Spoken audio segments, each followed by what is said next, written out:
Hello and welcome to the Accendo Traders Group. This is our weekend wrap-up trading plan for March 6, 2010. Our website is blog.accendotraders.com, where we put together effective video technical analysis trading plans on a daily basis. We use a trading plan to keep us focused and disciplined. It keeps us abreast of what's coming down the market for our open trades, and as we scan for new trades, it cuts down our research time so that we can spend time with family. So, the week that was, we had all three major indexes in the positive side for the week, which is certainly good.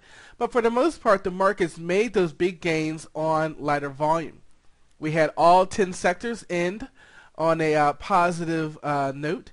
But much of the week was in consolidation, tight ranges, narrow range, and it was believed that, what were our two big reports for this past week, the ADP and the non-farm, specifically the non-farm payroll.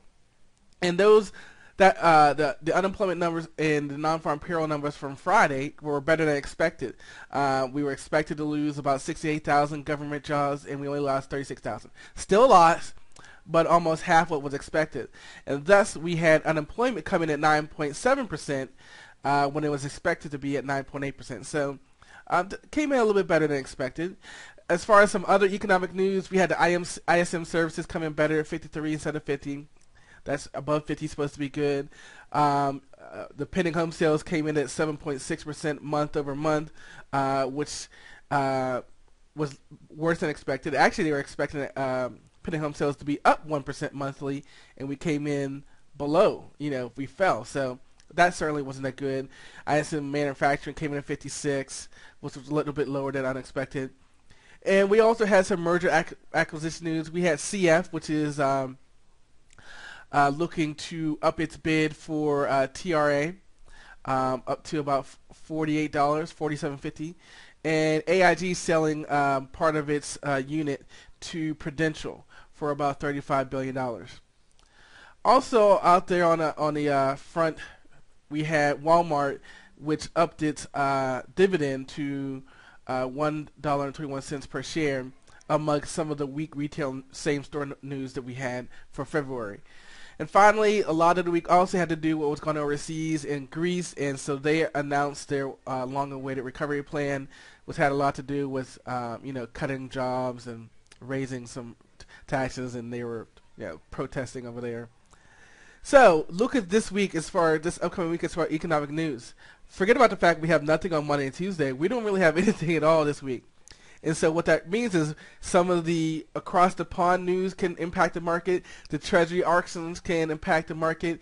Any commentary coming out for any of the Fed chiefs can affect the market. But we don't have any economic news. We don't have any earning news this week. So again, especially when we had such a tight range and we moved up on light volume to above that psychological 10,500 range, it'll be interesting to see what the raw sentiment of the traders will be this week with no catalyst.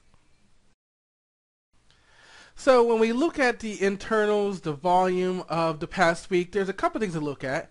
First is you can see that we did have bullish breadth the entire week. Bullish breadth on the NYSE above 0.5 the whole week, especially on the beginning of the week, Monday and Friday. And then we also had bullish breadth on the NYSE, which is great. But what is also important is to look at how high our new highs were. We had a lot more stocks making new highs compared to new lows. One day we actually had 0 stocks making new low down here.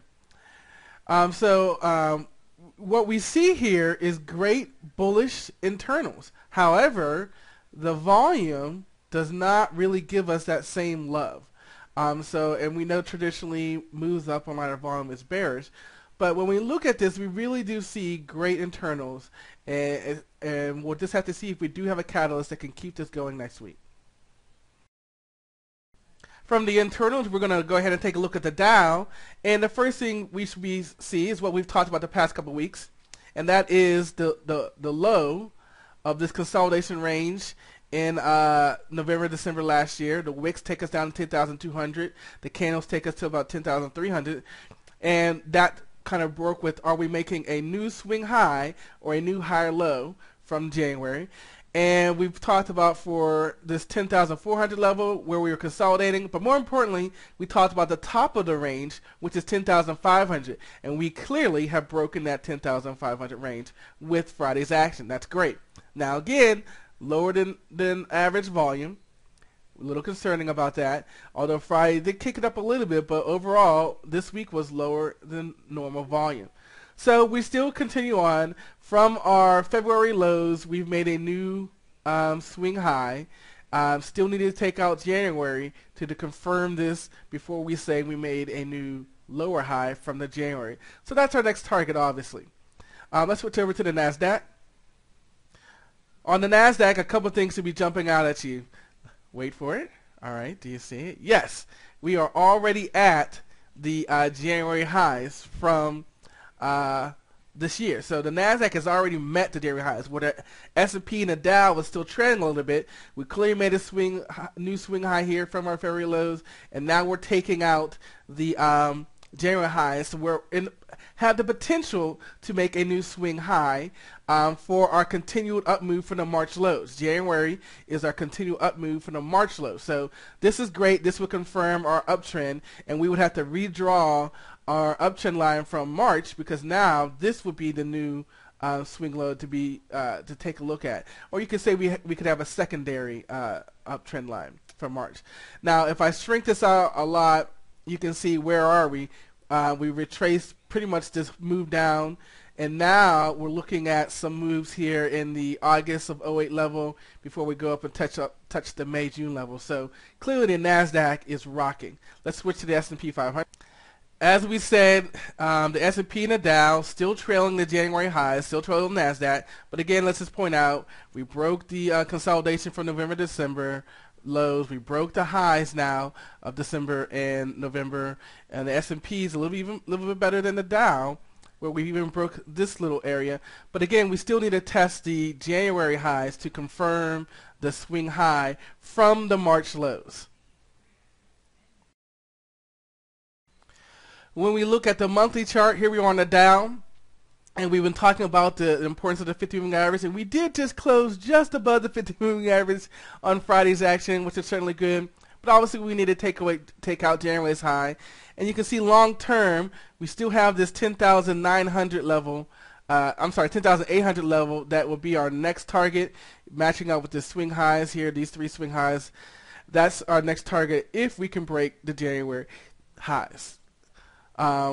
Switching over to the NASDAQ, we can see the resistance that we're at right now matching up with some 06 and 07 swing highs, swing lows, and messing around with this gap right in here. So our target is this 2350 level. We're basically right there, so if we can break that, we can go up and test this July high of 08. Finally, the S&P 500. So you can again see the power of the 50-moving average. That 50-moving average matches up over here in this range here, swing highs, swing lows right there. So, you know, we want to break the 50-moving average and then head up here to this 1160, 1170 range if we can break the 50-moving average. Getting to the education portion of our video, we're using the book Trade Your Way to Financial Freedom by Dr. Van Thorpe, and we're talking about the legend of the Holy Grail, that so many traders are looking for. You know, a lot of traders get into the market and they get this tip either from their mother, their cousin, brother, saw it on TV. And he talks about here that most people, if not all, lose money when they trade that way. You know, hey, buy Apple, you know, or hey, you know, I got this hot tip. Sort of like gambling at the horse track. I got a tip on this horse.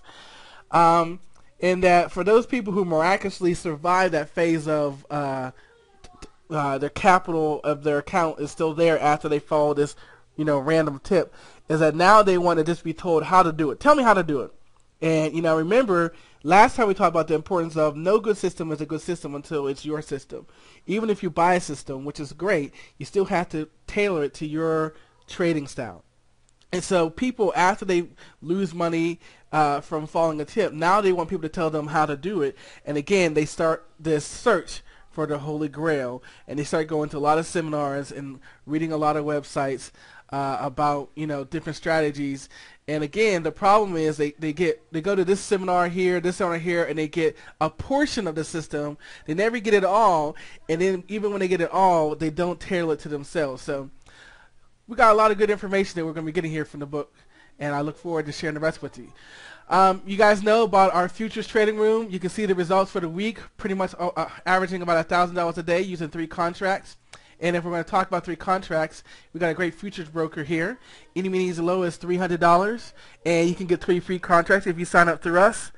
And we got a charting platform and a futures trading plan to get you started off in futures. Obviously, we think stocks are great, but futures gives us the best leverage. And just want to thank you guys, and we'll see you next time.